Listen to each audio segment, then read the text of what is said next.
আল্লাহ পাক এরপরে সৃষ্টি করেছেন মহাবিশ্ব, এই পুরো মহাবিশ্ব তাকদীর লিখার পরে মহাবিশ্ব কয় দিনে? ফি সিত্তাতি আইয়াম, 6 দিনে। মাত্র 6 দিনে আল্লাহ পাক পুরো মহাবিশ্ব সৃষ্টি করেছেন।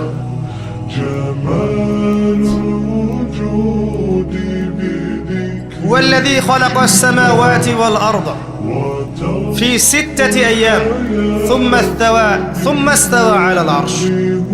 সূরা হাদীদের মধ্যে এটা আছে। তিনি সেই আল্লাহ যিনি এই মহাবিশ্ব সৃষ্টি করেছেন 6 দিনে, এরপরে আরশের উপর সমাসীন হয়েছেন।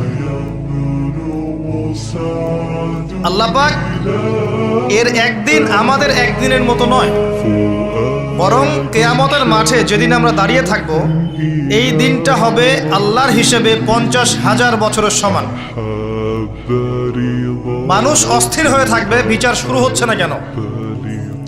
অপেক্ষা করা কাজটা খুব যন্ত্রণাদায়ক, তাই না? কারো জন্য অপেক্ষা করে আছেন, 1 ঘন্টা পর আসবে, এলো না, আপনি অস্থির হবেন। 2 ঘন্টা পর এলো না, 10 ঘন্টা পর এলো না, আপনি অস্থির হবেন, পায়চারি করবেন, বই পড়বেন, নাস্তা খাবেন, হাঁটাহাঁটি করবেন, আপনি ব্যাকুল হয়ে যাবেন। অপেক্ষা করা একটা ডিফিকাল্ট কাজ। কিয়ামতের মাঠে মানুষ 50,000 বছর অপেক্ষা করবে, বিচার শুরু হচ্ছে না কি জন্যে।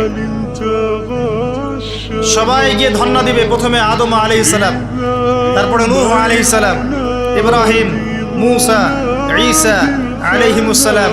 আল্লাহর কাছে একটু সুপারিশ করেন, বিচার যেন শুরু হয় অ্যাটলিস্ট। কেউ কিচ্ছু করতে পারবে না, কারণ সবাই বলবে ইয়া নাফসি ইয়া নাফসি।